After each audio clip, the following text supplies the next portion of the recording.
We're going to now go over some of our headlines with our guest, Ayodeji Osibona, who is the head of training and development at Audacity Capital Ltd. Ayodeji, good afternoon to you. Thank you so much for joining us. Good afternoon.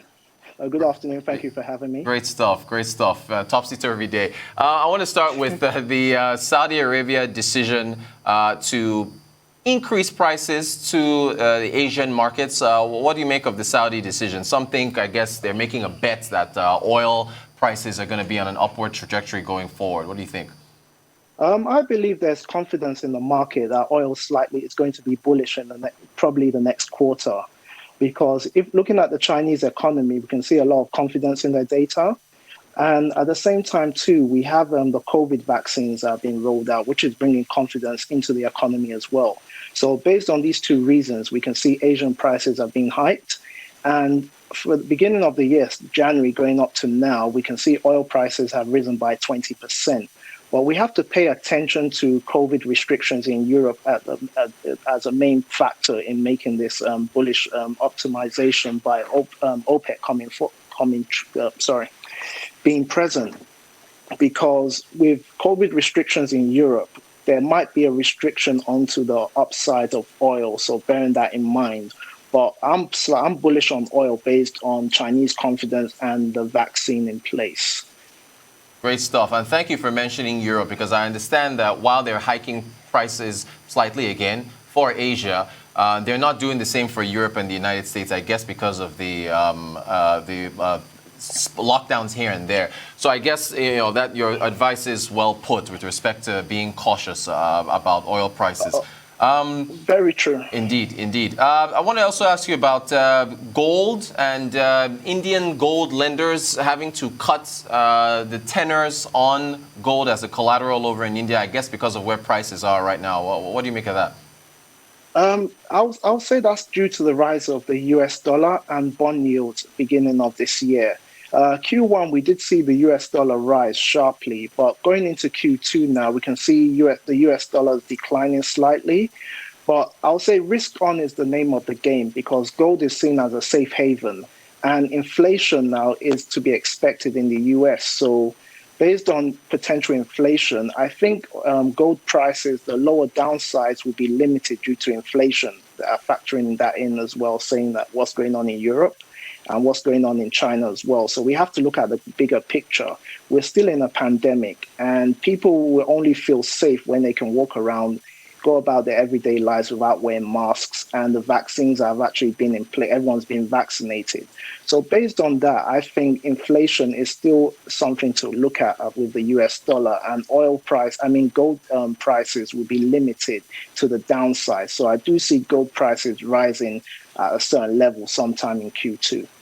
Interesting. Thank you so much for that take. I want to ask you about, going from oil now to gold to NFTs, non-fungible tokens. I want to ask you if you think it's a bubble, because prices had a February high. They've dropped, I think, about 70% now. What do you make of what's been going on in that space?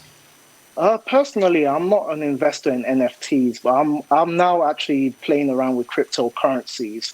And with the uncertainty in the global financial markets, we've seen a lot of money shifting from current traditional investment vehicles like the stock market, ETFs, bonds, and options. So the NFT and crypto market is a new market that I believe is here to stay.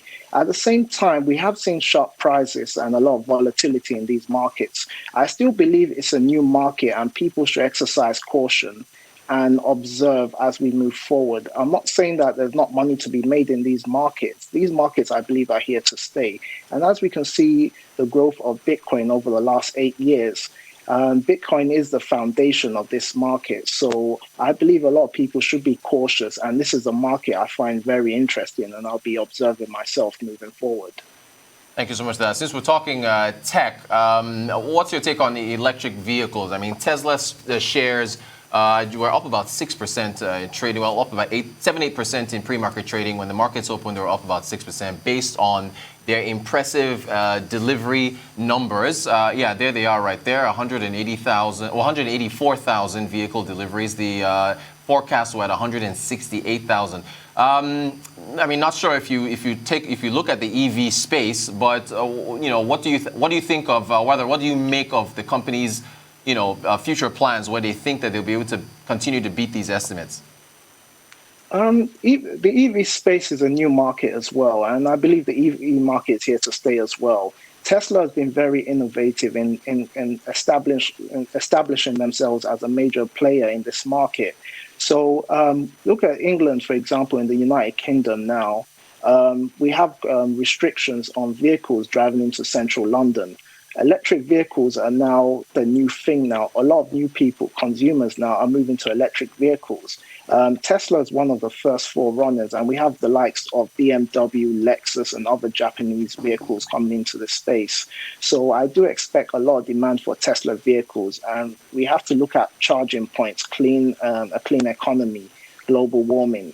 So I believe Tesla is actually going to do a lot better than a lot of people are anticipating, thinking because the price of Tesla is dropping.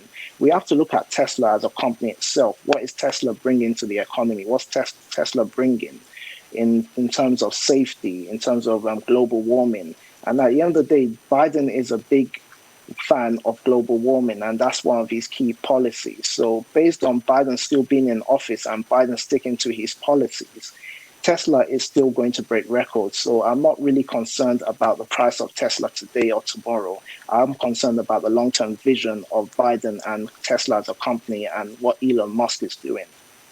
Thank you so much for that. What do you think of the competition that Tesla is facing? I guess other EVs, like China's NIO, for example, or you mentioned BMW and other brands. Do you think, briefly, if you can, in a minute or so, what do you make of the competition in the EV space? It's very healthy competition, to be honest with you. And I think this is where Elon Musk has monopolized the market, because at a certain point in time, they're all going to have to put heads together and they're going to have to work with him. And this is where Elon Musk is going to make his money, because Elon Musk has definitely patented the electric vehicle market. So NIO and of the other likes are more likely going to be absorbed by other companies. And it all depends on how we move forward with the global economy as well. So I think Tesla is the forerunner here, and the competition is healthy, but I think in the near future, there are not going to be a lot of players in this market, just a few. But I think Tesla is definitely the main player in this market. The other competitors will rise as well, but not up to Tesla's level. First mover advantage. Ayodeji Osibona, Head of Trading and Development at Audacity Capital Ltd. Thank you so much for taking us through those.